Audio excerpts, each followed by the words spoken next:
Dia 20. O pecado contra o corpo.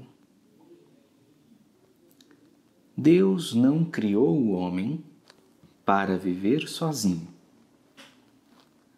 Gênesis, capítulo 2, verso 18, diz que o Criador decidiu fazer a mulher para que ela o auxiliasse e o correspondesse.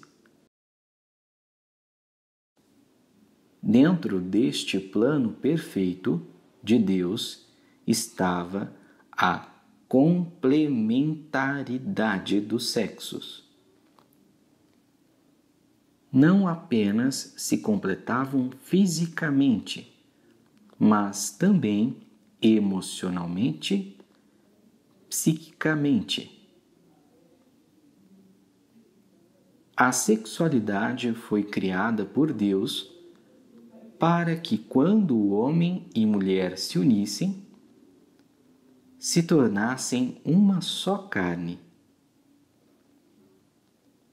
Uma experiência que é mais do que uma união carnal, mas também espiritual. Entretanto, Satanás passou a distorcer aquilo que foi criado para ser bênção. A fornicação, a prostituição, o adultério, a lascívia, a pornografia, a homossexualidade são algumas das inúmeras distorções que o ser humano deu ao sexo. Para os que praticam estas coisas, o prazer sexual se tornou o ídolo que tem sentado no trono que pertence a Deus. Vamos ler o que a Bíblia fala sobre o assunto. A vontade de Deus é que vocês sejam santificados. Abstenham-se da imoralidade sexual. Cada um saiba controlar o próprio corpo de maneira santa e honrosa, não com a paixão de desejo desenfreado, como os pagãos que desconhecem a Deus. 1 Tessalonicenses, capítulo 4, versos 3 a 5. Este texto é claro quanto à vontade de Deus. Abster-se da imoralidade sexual. Imoralidade envolve toda e qualquer prática sexual fora do casamento. Se você não é casado, mas se envolveu sexualmente com outra pessoa, isso é imoralidade sexual. Se costuma acessar pornografia e pratica constantemente a masturbação, também é imoralidade sexual. Se é casado, mas tem buscado prazer sexual fora do seu relacionamento com o seu cônjuge, também tem praticado imoralidade sexual. Veja outro texto escrito por Paulo. Vocês não sabem que os seus corpos são membros de Cristo? Tomarei eu os membros de Cristo e unirei a uma prostituta? De modo nenhum. Vocês não sabem que aquele que se une a uma prostituta é um corpo com ela? Pois, como está escrito, os dois serão uma só carne. Mas aquele que se une ao Senhor é um espírito com Ele. Fujam da imoralidade sexual. Todos os outros pecados que alguém comete, fora do corpo os comete. Mas quem peca sexualmente, peca contra o seu próprio corpo. Acaso não sabem que o corpo de vocês é santuário do Espírito Santo que habita em vocês e lhes foi dado por Deus e que vocês não são de si mesmos? Vocês foram comprados por alto preço. Portanto, glorifiquem a Deus com o corpo de vocês. 1 Coríntios, capítulo 6, versos 15 a 20. Nosso corpo é templo do Espírito Santo. Não devemos unir nosso corpo a uma prostituta, pois isso profana o nome de Cristo em nós. Destrói o templo e sua santidade, que é o nosso corpo. A proibição não vem apenas pelo perigo de pegar doenças sexualmente transmissíveis, mas principalmente doenças espiritualmente transmissíveis. Estou falando de iniquidade e contato direto com demônios. Infelizmente, há muita gente presa ao pecado sexual, viciados em relacionamentos carnais que sugam todas as energias e abrem imensas portas para a entrada de demônios opressores. É preciso confessar cada pecado cometido nesta área, arrepender-se genuinamente e renunciar diante de Deus o ídolo do prazer sexual. É importante destacar que muitas vezes, por escolha da pessoa em satisfazer suas fantasias sexuais de maneira não legítima, que seria apenas no casamento, se tornam escravos de demônios que passam a usar estas mesmas paixões para manipular, oprimir e consumir a vida da pessoa.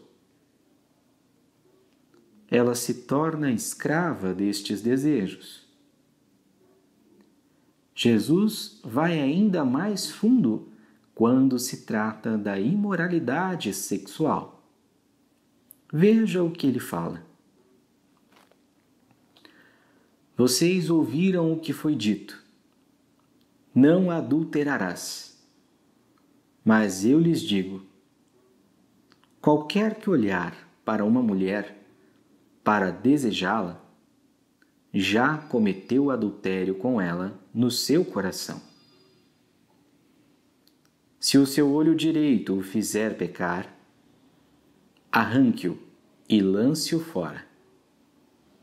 É melhor perder uma parte do seu corpo do que ser todo ele lançado no inferno.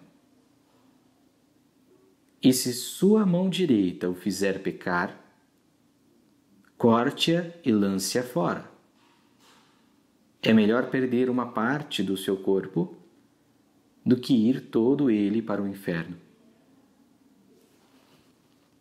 Mateus, capítulo 5, versos 27 a 30. Jesus afirma que o adultério ou a imoralidade sexual ocorre no coração quando simplesmente olhamos e desejamos a pessoa do sexo oposto. É quando alimentamos pensamentos libidinosos acerca de alguém do sexo oposto. Quando olhamos com o desejo carnal e impuro. Muitos estão sempre olhando com este olhar, alimentando pensamentos de lascívia o tempo todo. O pecado aqui não é desejar a pessoa, mas sim imaginar no coração um ato sexual. O ato de imaginar já é um ato de adultério. Jesus cita duas partes do corpo neste texto: os olhos e a mão. Com o olho, olhamos e cobiçamos. Com a mão, concretizamos o desejo imaginado. Acredito que aqui Jesus esteja fazendo uma referência direta à masturbação. Se a sua mão direita o fizer pecar. Veja, a masturbação é o sexo egoísta. É fazer sexo com alguém em sua mente.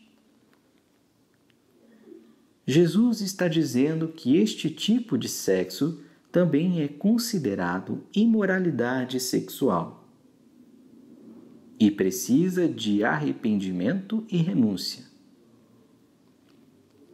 Gosto do que Paulo fala sobre os pensamentos que devemos ter em nossas mentes. Finalmente, irmãos, tudo o que for verdadeiro, tudo o que for nobre, tudo o que for correto, tudo o que for puro, tudo o que for amável, tudo o que for de boa fama, se houver algo de excelente ou digno de louvor, pensem nessas coisas. Filipenses, capítulo 4, verso 8. Em outras palavras, devemos cuidar com os pensamentos que tomam conta de nossas mentes. Devemos realizar o filtro que Paulo usa neste texto. Mas se nossos pensamentos não forem puros, nossos corações estarão sempre à procura do pecado. Estaremos sempre buscando saciar nossos desejos ocultos.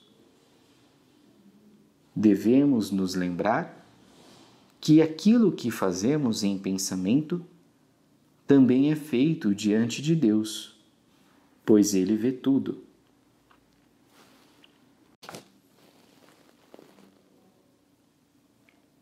Jesus é radical em relação à imoralidade sexual.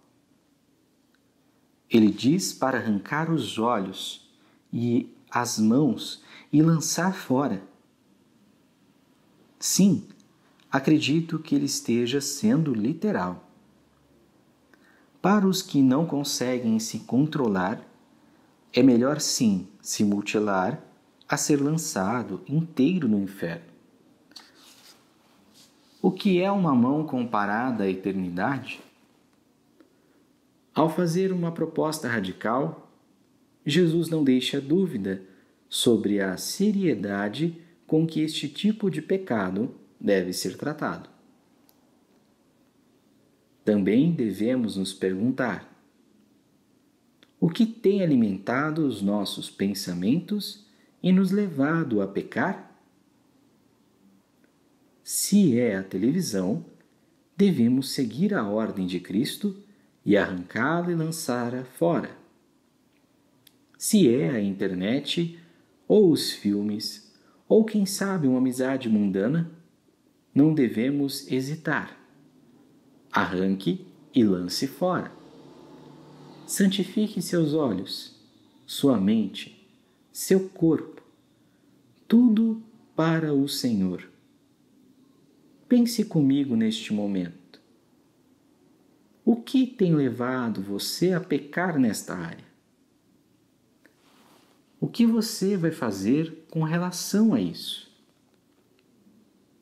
Leia os seguintes versículos e medite um pouco sobre o que Deus pode estar falando com você. Assim, façam morrer tudo o que pertence à natureza terrena de vocês: imoralidade sexual, impureza, paixão, desejos maus e a ganância, que é idolatria.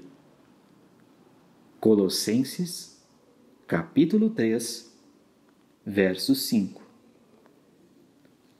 Portanto, irmãos, rogo-lhes pelas misericórdias de Deus que se ofereçam em sacrifício vivo, santo e agradável a Deus. Este é o culto racional de vocês. Não se amoldem ao padrão deste mundo, mas se transformem-se pela renovação da sua mente, para que sejam capazes de experimentar e comprovar a boa, agradável e perfeita vontade de Deus. Romanos, capítulo 12, versos 1 e 2.